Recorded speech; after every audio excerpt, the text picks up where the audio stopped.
Hello दोस्तों, मैं फिर से आ गई हूँ एक नई कहानी लेकर। आई होप ये कहानी आप लोगों को अच्छी लगेगी। तो चलिए बिना लेट किए हुए हम लोग कहानी को शुरू करते हैं और देखते हैं इस कहानी में है क्या। आज मेरी शादी की रात थी और मैं बेहद घबराई हुई थी।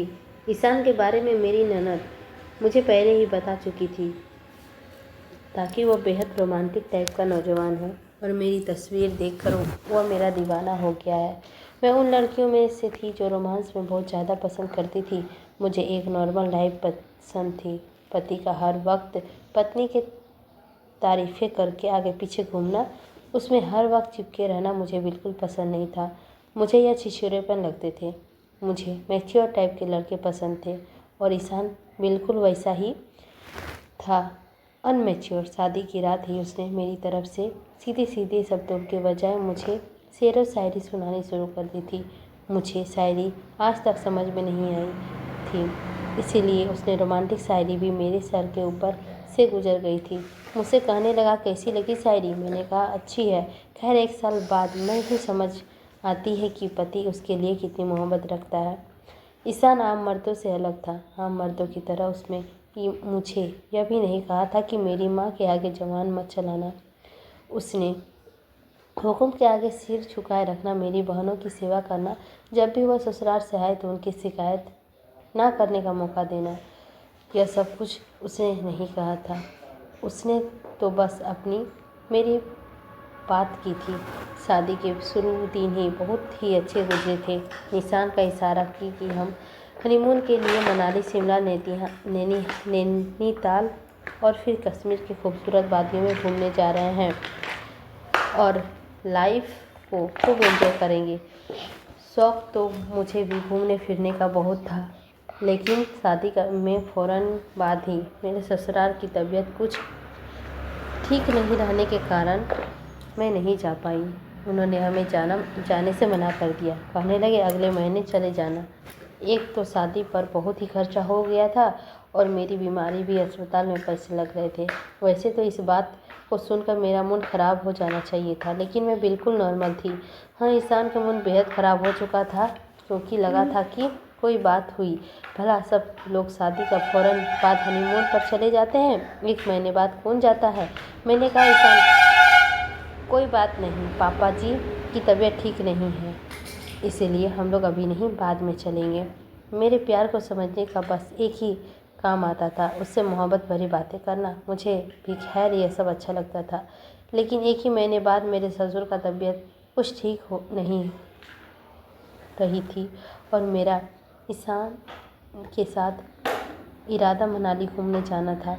अचानक मेरी तबीयत ख़राब हो गई। मेरी उल्टियाँ रुकने का नाम नहीं ले रही थी। जो खाती फ़ौरन निकल जाता और मेरी ऐसी हालात पर सबसे ज़्यादा इंटरेस्टिंग मेरे पति को महसूस होता। मेरी सास मुझे डॉक्टर के पास ले गई और जो खराब खबर डॉक्टर ने हमें सुनाई, उसे सुनकर तो कुछ अफसोस हुआ, लेकिन खैर, जो होने का था वो हो गया, उसे टाला नहीं जा सकता। मैं इतनी जल्दी यह सब कुछ नहीं चाहती थी, लेकिन भगवान की मर्ज़ी के आगे कुछ भी नहीं चला। ये बात मेरे लिए बहुत ज़्यादा खुशी के कारण भी था, क्योंकि मैं माँ बनना एक अलग ही खूबसूरती एहसास होता है। लेकिन डॉक्टर ने मेरा सफ़र मना कर दिया था। कहने लगा, तुम्हें पहाड़ी जगह में बिल्कुल जाना नहीं चाहिए, क्योंकि तुम्हारे लिए यह खतरनाक साबित हो सकता है। पहली बार प्रेगनेंसी है, सावधानी से रहना है। अगर एक बार प्रॉब्लम हो गई तो हर बार प्रॉब्लम होगी। जो इस चीज़ों को, वैसे भी मैं घबरा गई थी, इसीलिए मैंने कहा था मुझे कहीं नहीं जाना। मेरी सास को भी यही सब सही लगा, लेकिन जब भी वह खबर ईशान को मालूम हुई तो वह शोर मचा कर रख दिया। कहने लगा, इतनी जल्दी कैसे हो सकता है? मेरा तो ईशान से बात सुन के सांस ही अटक गया था। मुझे लगा शायद वह मुझे वक्त किरदार और चरित्रहीन कहने लगा, कोशिश कर रहा है। लेकिन उसकी अगली बात में मेरी ही सांस रुक गई और मैं कुछ कहने से पहले ही अपनी शादी के पास 5 साल तक के बच्चे का प्लान नहीं करते और अपनी वाइफ से एंजॉय करते हैं, और एक तुम हो कि इतनी जल्दी क्या है? कुछ महीने बाद यह सब कुछ नहीं हो सकता था? मैंने कहा, ईशान, यह सब मेरा नहीं, भगवान का दिया हुआ है। और मैं तुम्हें बच्चा नहीं चाहिए था तो तुम्हें यह बात पहले सोचना चाहिए था, तुम्हें सावधानी रखनी चाहिए थी। वह कहने लगा, देखो इस सब चीज़ में ज़्यादा इशू मत बना, हम अबॉर्शन करवा लेते हैं, बच्चा कुछ साल बाद पैदा हो जाएगा। मैंने कहा, किसी कीमत पर अपने बच्चे का कत्ल नहीं करूँगी। वह कहने लगा, तो फ़ौरन प्रेगनेंसी में भी औरतें सब कुछ करती है, घूमती फिरती है, इंजॉय करती है, लेकिन मैंने साफ मना कर दिया था। मैंने डॉक्टर ने सख्ती से मना भी किया था कि कहीं नहीं जाना है। फिर पहाड़ी रास्ते में तो बहुत ख़तरनाक होती है, इससे सफ़र करना बहुत ही रिस्क होता है और मैं रिस्क नहीं लेना चाहती थी। अब हमारा बच्चा दुनिया में आ जाएगा तो हम चलेंगे। लेकिन ईशान का मूड इस बात पर बहुत ज़्यादा ख़राब हो गया था। अगली सुबह मेरी सास ससुर ने हमें जाने से मना कर दिया। ऐसे हालात में सफ़र करने की कोई ज़रूरत नहीं है। मैं उनकी बात को अच्छी तरह समझ गई थी, इसीलिए मैंने कोई भी नाराज़गी नहीं दिखाई, क्योंकि वह जो कह रहे थे मेरी भलाई के लिए कह रहे थे। हाँ, ईशान के व्यवहार मेरे साथ बदलने लगा था। अक्सर वह खट्टी चीज़ खाने का जी चाहता ईशान से मंगवाती और ईशान कहता, ये सब चौचलेबाजी पसंद नहीं है। एक तो तुमने मेरा सारा प्लान चौपट कर दिया और जो मांग रही है इन गर्मियों के मौसम में तुमको खाने का कह रही हो, कहाँ से लाऊं मैं यह सब कुछ। लेकिन मेरी यह हालत था कि मुझे कुछ भी डाइजेस्ट नहीं होता था और हर चीज़ पर मैं चाहती वह मुझे निशान नहीं ला के देता था। एक बार मैंने उसे गोलगप्पे मंगवाए थे, लेकिन वह ला के नहीं दिया। एक बार तो ऐसा हो गया था कि मैं बहुत बुरा रोने लग गई थी। मैं नहीं जानती थी कि मेरे दिल में गोलगप्पे खाने की इतनी तेज़ी क्यों हो रही है। शायद यही वक्त होता है औरत अपने पास बस में नहीं रहती है। मैं इतना रोई थी कि पूरी रात रो रो के गुजारी थी। अगले ही दिन मैं सूजी हुई आंखें देखकर सास ससुर चौंक गए। पूछने लगे, क्या हुआ, तुम्हारी आंखें सूजी हुई क्यों है? मजबूरन मैंने अपनी सास को बता दिया। वह कहने लगी, क्या बात हुई भला? उसने तुम्हारी बताई चीज़ लाके क्यों नहीं दी? ऐसी हालात में जो तो औरत खुश रखने चाहिए। अगले ही दिन मेरी सास ने मुझे प्लेट भर गोलगप्पे ला के दिए।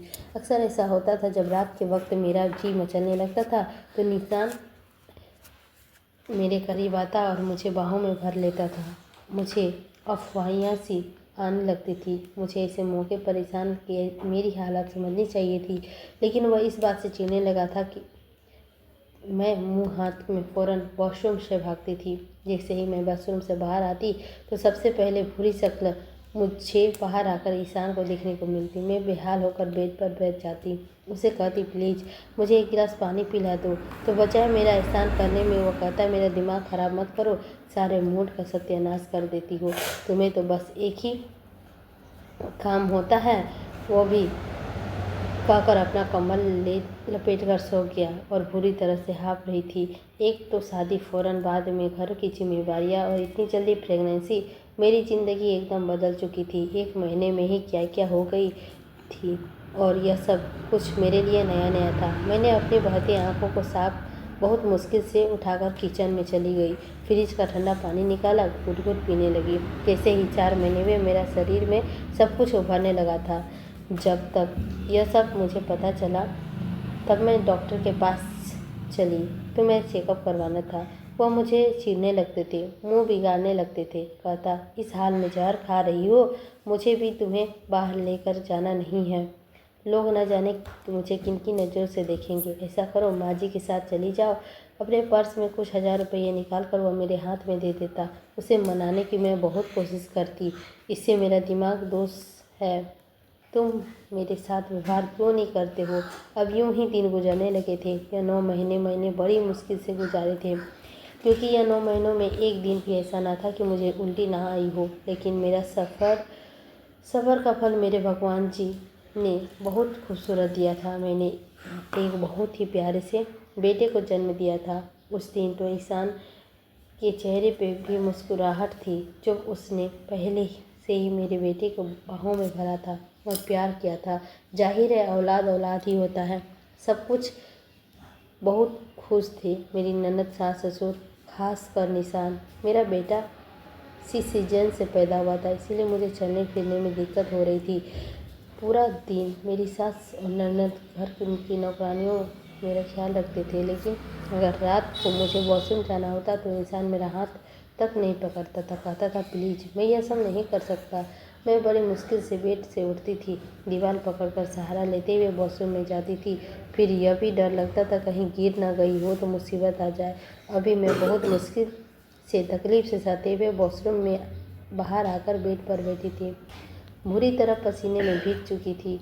मेरा फिरने में बेहद तकलीफ होता था, लेकिन क्या कर सकते हैं, सांस सांस से नहीं मिल रहा था, पूरी तरह हाँफ रही थी। मेरा बेटा रिया नींद से जाग गया था, उसे भूख लग गई थी। ईशान उस वक्त गहरी नींद में था। मेरा रियान का रोने की आवाज़ सुनाई देने के बजाय उसे पकड़ने में मुझे कहने लगा, प्लीज़ इसे चुप करवाओ, मुझे सुबह ऑफिस जाना है। मैंने कहा ईशान थोड़ी सी तो इसे पकड़ लो, देखो नहीं मेरी हालत क्या हो गई है। कहने लगा बस भी करो, ये बच्चे संभालना और पालना मेरे बस की बात नहीं है, मैं ये सब नहीं कर सकता। पकड़ो भाई इसे, अजीब सी मुसीबत है, रात को सोना है नसीब होता है। यह कहकर उसने तकिया कंबल उठाया और मेरे कमरे से बाहर चला गया। मेरा बेटा रियान रोने के जा रहा था और मेरी हालत यह थी कि बेड पर नहीं पा रही थी। मुश्किल से मैंने अपने पाँव बेड पर रखे और बेआवाज़ आंसुओं के साथ रोते हुए अपने बच्चों को उठाया था। उसे सीने से लगाकर मैं फूट फूट कर रोने लगी थी। क्या यह होती है मर्द की मोहब्बत? मैंने उसकी औलाद को 9 महीने अपने शरीर का हिस्सा बनाया था, मौत से लड़के अपने बच्चों की इस दुनिया में लाई थी, लेकिन उसने बाप बनाया था। क्या उसका इतने भी फर्ज नहीं बनता कि वह मेरी हालत को देखते हुए मुझे तरस खा ले? 1 महीना कैसे गुजरा यह मैं नहीं जानती। बेशक मेरी शादी बहुत अच्छी थी, लेकिन 10 दिन बाद तो उन्होंने यह भी कह दिया था कि थोड़ा सा तुम किचन में चली जाया करो, इंसान को तुम्हारे ही हाथ के नाश्ते की आदत लग गई है। मैं नाश्ता बना के देती हूँ, 1 से 100 कमियाँ निकालता है। बच्चे की पैदाइश में 1 ही महीने बाद मैं नहा धोकर अच्छे से फ्रेश हो गई थी और भगवान की पूजा भी की थी। 1 महीने में निशान का सब्र जवाब दे गया था। न जाने ऐसा एहसास था कि न छोटे बच्चे का उस दिन रियान पेट में दर्द था। वो बार बार सोते से उठकर रोने लगता था। बड़ी मुश्किल से मैंने सुलाया था। रात के 2 बज गए थे। रियान सोकर फ्री हो पाई थी। मैं खुद के नींद में बेहाल हो चुकी थी। जैसे ही रियान गहरी नींद में गया, मैं सोने के लिए लेटी, उसी वक्त इंसान मेरे करीब आ गया और मुझे अपनी बाहों में समेटने लगा। मेरी आंखें में नींद चूर थी। मैंने कहा प्लीज़ इंसान मुझे सोने दो। कहने लगा बको मत, इस महीने तो तुम्हारी शक्ल देख रहा हूँ, खबरदार जो आज मुझे जरा सा भी नखरा दिखाने की कोशिश की तो। वह रात को मेरे इंसान की नज़र हो चुकी थी। फ्री होने के बाद मेरी तरफ से करवट लेकर सो चुका था और मैं बेहद सी बेड पर पड़ी थी। खुद को समेटते हुए वॉशरूम गई और फ्रेश होकर बाहर आई थी। मुझे अभी सोए हुए बस 1 ही घंटा गुजरा था कि रिहान फिर से रोने लगा। उसकी आवाज़ सुनकर मुझे उठना पड़ा। मेरा जी चाह रहा था कि रो दूँ। क्या सारी कुर्बानियाँ औरत के लिए होती है? शाम के 7 बज रहे थे। रियान का रोना शुरू हो गया था। सुबह 8 बजे तक जारी रहा। उसे गोद में लेकर कमरे का चक्कर लगाती रही, तब कहीं जाकर सोया था और मेरी हालत थी कि चक्कर खाकर कहीं गिर जाऊंगी। रिहान को बेड में लिटाकर मैं कमरे के बाहर निकली थी, क्योंकि सास ने भी रात को कह दिया था कि अब कल घर संभालो। इसीलिए सास ससुर का नाश्ता बनाकर फिर ईशान को ऑफिस जाने की तैयारी करने लगी। पूरा दिन मेरा घन चक्कर बने गुजरने लगा था। रात को रिहान सोता तो ईशान अपनी बेहतियों के साथ जाग उठता। कई बार तो मैं कह चुकी थी मेरा ऑपरेशन हुआ है, ईशान कुछ तो मेरा एहसान करे, लेकिन मर्द को शायद इन बातों का कोई मतलब नहीं होता। वह मुझे शरारत करते हुए कहता है कि मेरा ख्याल कौन रखेगा। फिर कसम से बड़ी जालिम हो तुम, इतना चाहने वाले पति है तुम्हारा और एक तुम हो। उसकी मोहब्बत का जवाब मोहब्बत से देने की बजाय नखरे दिखाते हो। मैं यह सब सुनकर चुप हो गई। दिन रात की जिम्मेवारियाँ संभालते संभालते मैं थक चुकी थी और अब तो मेरे चेहरे की रौनक भी मुरझाने लगी थी। पूरी रात रियान जगाए रखता था, पूरा दिन सोता रहता था। दिन भर मुझे आराम करने के बजाय घर को संभालना पड़ता था। कामों में फुर्सत नहीं मिलती थी। मेरी आंखों में नीचे काले गड्ढे पड़ने लगे थे। उस पर ईशान मुझे बहुत ताने देने लगा था। कहता था यह तुम एक ही बच्चे में अपना क्या हाल बना लिया है। अपना शरीर देखा है तुमने, हर तरफ से फैलने लगी हो। कम ऑन यार, थोड़ा कम खाया करो। तुम्हें पता है ना मोटी लड़कियां मुझे कितनी चिढ़ आती है। यार प्लीज़ खुद को मेंटेन करके रखो। निशान जाने दो ना, क्यों मुझे चिड़चिड़ा सा लगने लगा है था। हालांकि घर की और बच्चे की जिम्मेदारियों के बावजूद मैं निशान के घर में आने से पहले तैयार हो जाती थी, लेकिन आजकल उस मुझ में कमियां ही कमियां नजर आने लगी थी। 1 साल बीत गया था और ईहान अब पैर पैर चलने लगा था, लेकिन ईशान का व्यवहार एकदम बदल चुका था। अक्सर ऑफिस ले जाते ही खाना खाकर दोस्तों में चला जाता और कहता देर से आऊँगा। कई बार निशान को यह भी कह चुकी थी कि मुझे और रिहान को भी कहीं घूमने फिरने ले जाया करो, लेकिन वह कभी भी कहीं हम लोग दोनों को नहीं ले जाता था। कहता था बिजी हूँ, ऑफिस के कामों से फुर्सत नहीं मिलती, तुम मम्मी पापा के साथ चली जाया करो। यह कहकर वह तैयार होकर दोस्तों के साथ चला जाता। रात को देर रात आता, कभी कभी रात को 2 बजे तक उसका इंतज़ार करती रहती। लेकिन एक बार जब वह घर आया तो उसकी आंखों मुझे नशे से चूर लग रही थी। गाना गुनगुनाते हुए घर में दाखिल हुआ। मैं इस वक्त गुस्से में थी। वह मुस्कुराते हुए मेरे गाल की चुटकी काट कर कहने लगा, हाय स्वीट हार्ट, कैसी हो जाने मन। यह कहकर मेरे कमरे की तरफ जाने लगा। मैंने घर के गेट बंद किया और कमरे में आते ही दरवाज़ा बंद कर दिया और ईशान के कहा, अपने क्या तमाशा लगा रखा है। रोज़ आप 2 बजे आते हो, ऐसे कौन दोस्त है आपके जो रात भर आवारा गिरती करते रहते हैं। क्या आपकी पत्नी उनसे नहीं पूछती है। मेरे तपे हुए शब्दों को सुनकर ईशान भी सीरियस हो गया। कहने लगा, मतलब क्या है तुम्हारा। सारी रात तुम्हारे पास बैठा रहा करूं, कहीं आने जाने का भी पाबंदी है मुझे। मैंने कहा, निशान, हर चीज़ की एक हद होती है। सिर्फ दोस्त ही आपकी ज़िंदगी में रह गए हैं। वक्त देने के लिए मेरा भी दिल चाहता है कि मैं आपसे बातें करूं। यह मेरी बात सुनकर कहने लगा, तुम्हारे पास समय ही कब होता है मेरे लिए। जब देखो रिहान रिहान करती रहती हो। मैं तो निशान से बात सुनकर हैरान रह गई थी। मैंने कहा, आपको अपने बच्चे की जेलसी है ईशान। वह कहने लगा, शट अप। मुझे क्यों अपने बच्चे की जेलसी होगी। बस मैं बिजी हो गया हूँ, ऑफिस से थका हुआ आता हूँ तो मुझे रिलैक्स चाहिए होता है, इसीलिए मैं अपने दोस्तों के साथ जाकर बैठ जाता हूँ। अब मैं तुमसे यह तो नहीं कह सकता ना कि कपड़े बदल कर सो गया था। अगले दिन जब मैं अपने कमरे में धोने लगी तो उसके शर्ट की पिछली तरफ लिपस्टिक का निशान देख के मेरे होश उड़ गए। मैंने वह शर्ट वैसे ही की वैसे रख दी। पूरा दिन मेरा गुस्सा से हाल बुरा था। मुझे याद आने लगा कि ईशान ने मेरे मोबाइल के पासवर्ड लगाया हुआ था, उससे पहले कि उसने कभी नहीं लगाया था। अब वह अक्सर कमरे में बैठा फ़ोन में हंस हंस के बातें करता था। जब भी मैं कमरे में आती तो फ़ौरन उसे बंद कर देता था। मैं पूछती किसका फ़ोन है तो एकदम घबरा जाता था, कहता था दोस्त का है, और फिर बाद में बात बदल देता था। रात को जब ईशान ऑफिस से आया तो मैं खाने देते हुए उससे पूछने लगी, मैं दोस्तों के पास जा रहा हूँ, रात को देर से आऊँगा। मैंने कहा, आज आप कहीं नहीं जाएंगे। वह कहने लगा, फिर तुम्हारे वही रोज़ का तमाशा शुरू हो गया है। वह गुस्से से कह रहा था। मैंने अलमारी से उसकी शर्ट निकाली और ऊपर में फेंक दी। मेरी इस हरकत पर वह कहीं लगा, क्या बदतमीजी कर रही हो, ऐसे कौन करता है, तुम मेरे साथ क्या हरकत है। शर्ट उसके ऊपर में जाकर लगी थी और ज़मीन पर गिर पड़ी थी। वह गुस्से से मुझे घूर रहा था। मैंने वह शर्ट पे पकड़ी लिपस्टिक का निशान दिखाया। मैंने कहा, यह सब क्या है। जैसे कि उसकी नज़र निशान पे पड़ी तो वह रंगत उड़ी थी। मैंने कहा कि ये वह दोस्त है जो तुम रोज़ मिलने जाते हो। निशान, कौन है यह लड़की। वो भी मुझे नखरे चुराने लगा। मेरे शब्द तेज हुए थे। मैंने कहा कि आपसे कुछ पूछ रही हूँ, कौन है ये लड़की जो आपसे इस हद तक करीब है। मेरी आवाज़ में ना चाहते हुए भी नमी उधर आई थी। मेरी आंखों में आंसू बहने लगे थे। मैंने कहा, क्या कमी थी मेरी मोहब्बत में, मैंने वफा में, जिसमें मुझे आपने यह सिला दिया।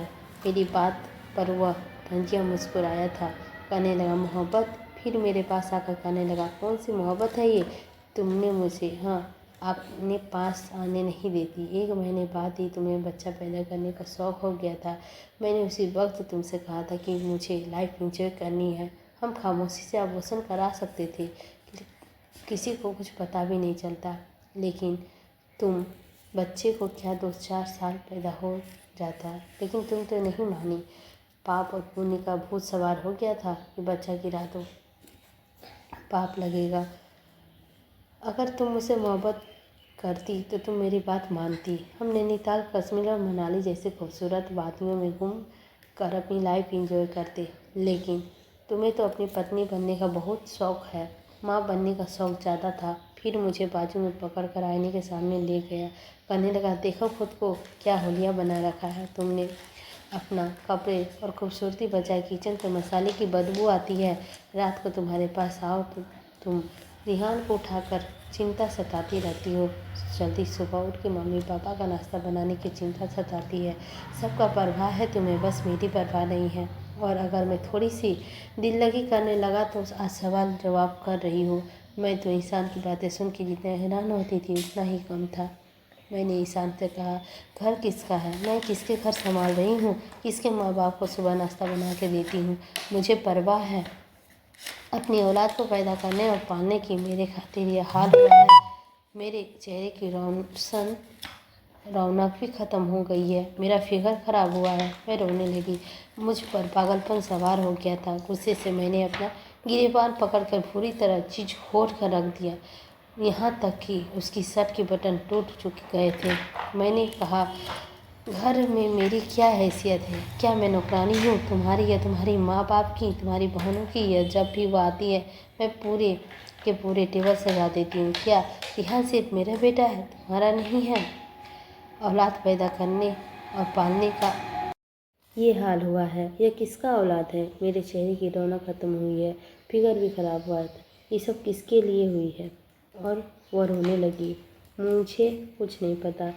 मैंने कहा, तुम्हारी पत्नी हूँ, तुम्हारा घर संभाल रही हूँ, तुम्हारे बच्चे को पाल रही हूँ। तुम होते कौन हो मेरे साथ बेवफाई करने वाले? मैंने कहा, ईशान, मैं उन औरतों में से हरगिज नहीं हूँ जो मर्द की इस तरह से आयेशी को अपने कंप्रोमाइज़ करते हुए उसी के साथ रहकर अपनी ज़िंदगी की गाड़ी खींच लेती है। मेरा यह कहना था कि मैं उनके अपने गिरेबान से मेरा हाथ छुड़ाकर मुझे पीछे ढकेला था। कहने लगा था, ठीक है, जाओ, दफा कर जाओ, यहाँ से निकलो मेरे घर से। तुम्हें अगर यहाँ रहना है तो ऐसे ही गुजारा करो मेरी इसी अयाशी के साथ, क्योंकि अब मैं राधिका को नहीं छोड़ सकता। तो मैं ईशान की यह बात सुनकर चकरा गई। मैंने कहा, ठीक है। मैंने अलमारी से अपने कपड़े निकाले, बेड के नीचे रखे बैग में अपने कपड़े डालना शुरू किए। यह देखकर ईशान बड़े गुस्से में मेरे पास आया, मुझे बाजू से पकड़कर कहने लगा, सोच समझ कर इस घर से बाहर कदम निकालना। अगर तुम एक बार इस घर से बाहर निकल गई तो तुम्हारा जगह राधिका ले लेगी। मैं उनसे शादी कर लूँगा। यह सुनना था, मैं सांस लेना भूल गई। कहते वह कमरे से निकल गया। मैंने शोर शराबे में रिहान को उठ गया था और अब वह रोए जा रहा था, लेकिन मैंने उसे चुप नहीं करवाया। मैं खुद भी फुट फुट कर रोने लगी। अब हम दोनों रोने की आवाज़ सुन के मेरी सास कमरे में आ गई और कहने लगी, क्या हुआ है, तुम्हें रो क्यों रही हो बेटा? और रिहान को क्या हुआ है, देखो कितना रो रहा है, इसे चुप क्यों नहीं करवा रही हो? मैंने कहा, आपकी बेटी की ज़िंदगी खराब कर दी है, क्या बिगाड़ा था मैंने उसका? वह मुझसे पूछने लगी, क्या हुआ है, बताओ तो सही। निशान, ये क्या कह दिया मैंने? क्या मेरे होते हुए दूसरी औरत के पास जाता है? यह सुनना था कि मेरी सास को भी गुस्सा आ गया। उन्होंने ईशान को फ़ोन करके घर बुला लिया। यह बात मेरे सास ससुर को पता चल चुकी थी, लेकिन ईशान की बेशर्मी का ये हाल था कि वह कुछ कहने लगा। तुमने मेरे घर वालों का बताकर अच्छा नहीं किया। बात मेरे कमरे तक ही थी, अगर तुम मेरे कमरे में ही रहने देती तो अच्छा होता। ईशान को गुस्से में आकर मुझे तलाक देने की धमकी कहने लगा, मैं तुम्हें तलाक दे दूँगा। यह सुन के मेरी सास ससुर निशान के ऊपर जोरदार तमाचा मारा। कहने लगा, यह क्या बकवास है? जरा सी बात में तुम पति पत्नी तलाक देने की बात करते हो? खबरदार। जो एक शब्द भी मुँह से निकाला। लेकिन मुझे लगा जैसे मेरा सब कुछ खत्म हो गया है, बिखर गया है। मैं फ़ौरन से उसी हालात में घर से बाहर निकल गई थी। ना मेरे सर पर दुपट्टा था और ना मेरे हाथ में कोई सामान थी।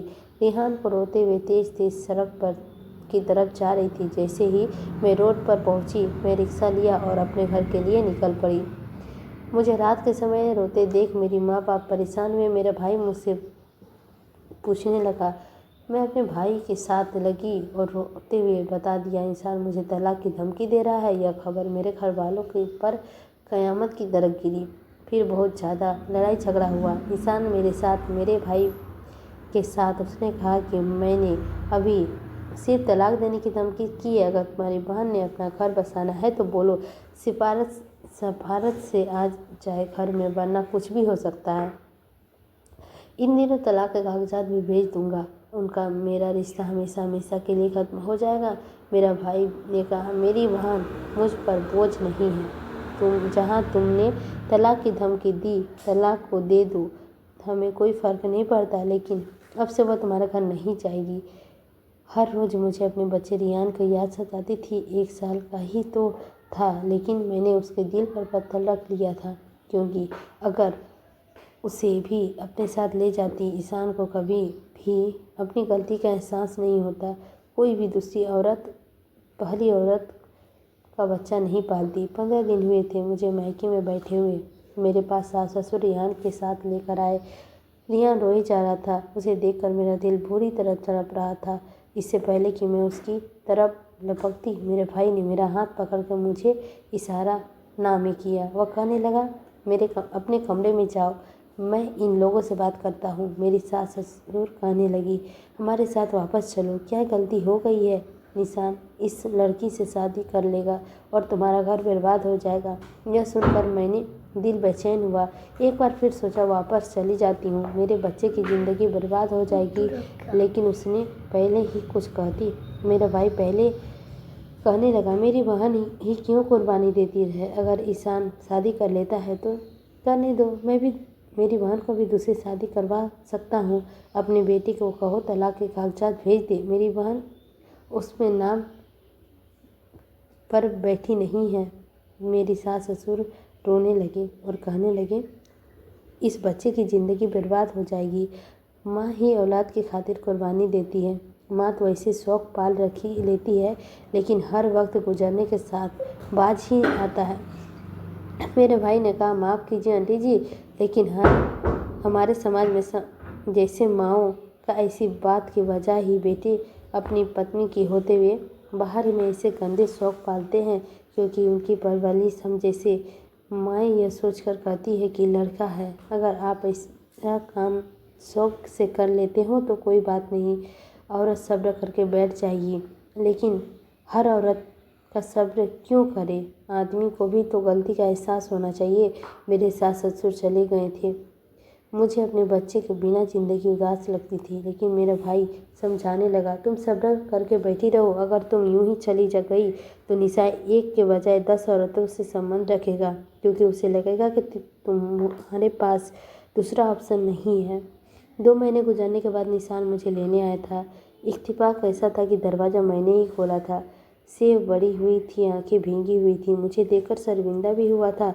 मैंने दरवाज़ा बंद करना चाहा था, उसने मेरे हाथों से दरवाज़ा बीच में ही रोक दिया था। कहने लगा, भगवान के लिए मेरी बात सुन लो। तुमने अपना फ़ोन तक अपने भाई को दे रखा है। मैं तुमसे 15 दिन से बात करने का कोशिश कर रहा हूँ, लेकिन तुम्हारा भाई दरवाज़ा खोलो, मैं तुमसे बात करना चाहता हूँ। वह दरवाज़ा ढकेल कर अंदर आ चुका था। शोर की आवाज़ सुनकर मेरा भाई और मेरे माँ बाप मेरे कमरे में के बाहर आए।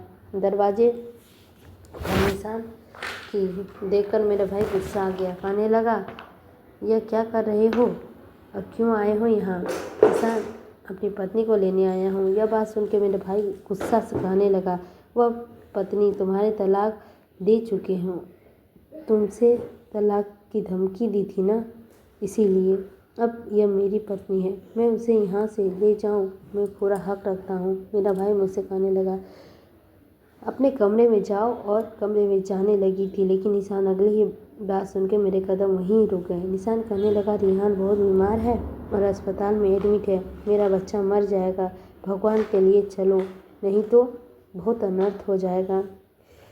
यह सुनना ही था कि मैं तड़प तड़प के रोने लगी। पीछे पलटी ही थी। मैंने कहा, क्या हुआ है मेरे बच्चे को? उसकी आंखों में आंसू बह रहे थे। कहने लगा, जब से तुम आई हो बुखार ही नहीं उतर रहा है, बहुत कमज़ोर हो गया है। मैं फ़ौरन निशान के साथ चली गई। मेरा भाई पीछे आवाज़ देता रह गया, लेकिन मैं रुकी नहीं। मुझे इस समय सिर्फ और सिर्फ रिहान का परवाह थी और किसी का नहीं। 3 दिन बाद अपने बेटे के पास अस्पताल में रहकर मुझे चेहरे में मुस्कुराहट लौट आई थी। मैंने अपने सीने से लगा लिया था, गोद में भरपूर चूम लिया था। वो अम्मा अम्मा कह रहा था। मैं उसे बेइंतजाम चूम रही थी और रो रही थी। 3 दिन में उसकी तबीयत काफ़ी ठीक हो गई थी। अस्पताल से भी छुट्टी हो गई थी तो ईशान मुझे सीधा घर ले आया था। मेरे सास ससुर भी खुश हो गए थे। रात को रिहान को सोने के बाद निशान मेरे करीब आया और मेरे सामने हाथ जोड़ के माफ़ी मांगने लगा।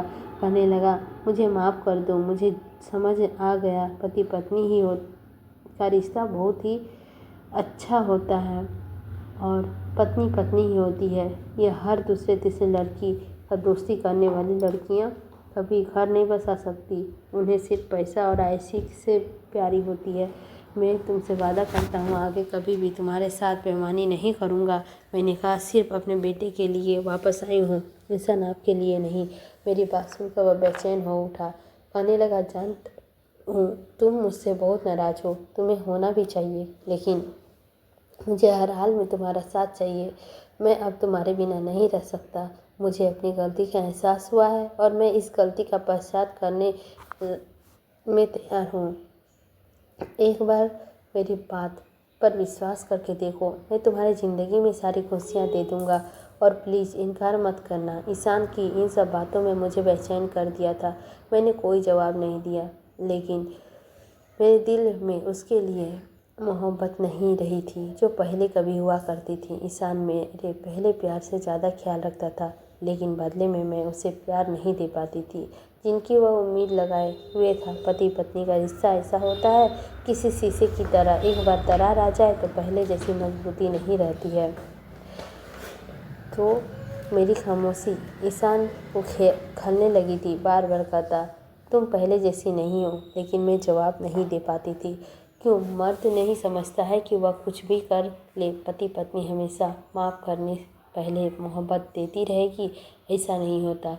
मैंने उसको अपने घर को बसाने की खातिर अपना नींद, अपना चैन, खूबसूरती तक मिटा दिया था और उससे अपनी वफा देने के बजाय मुझे तलाक की धमकी दी थी और मुझे घर से निकाल दिया था। और उसे होश में उस वक्त आया जब उस लड़की ने उसने शादी करके इनकार कर दिया। फिर जब मुझसे पहले से मोहब्बत की उम्मीद लगा रखा था, अगर वह लड़की उससे शादी के लिए इनकार ना करती तो ईशान मुझे इस घर में लेकर आता और मुझे मोहब्बत दे पाता। मेरा आप लोगों से यही सवाल है कि मुझे ईशान को माफ़ करके स्वीकार कर लेना चाहिए या फिर सिर्फ बच्चे के खातिर ईशान के साथ निभाना चाहिए। तो दोस्तों, यह कहानी कैसी लगी आप लोगों को? आई होप यह कहानी आप लोगों को अच्छी लगी होगी। अच्छी लगी होगी तो लाइक कीजिएगा, चैनल पर नए होंगे तो सब्सक्राइब कीजिएगा और हमें कमेंट बॉक्स में बताइएगा कि यह कहानी आप लोगों को कैसी लगी। मुझे यकीन है यह कहानी आप लोगों को अच्छी लगी होगी। तो इसी के साथ लेती हूँ मैं विदा। मिलती हूँ अगली स्टोरी में। जाते जाते फिर से बोल रही हूँ, चैनल पर नए होंगे तो सब्सक्राइब कीजिएगा और कहानी अच्छी लगी होगी तो लाइक कीजिएगा।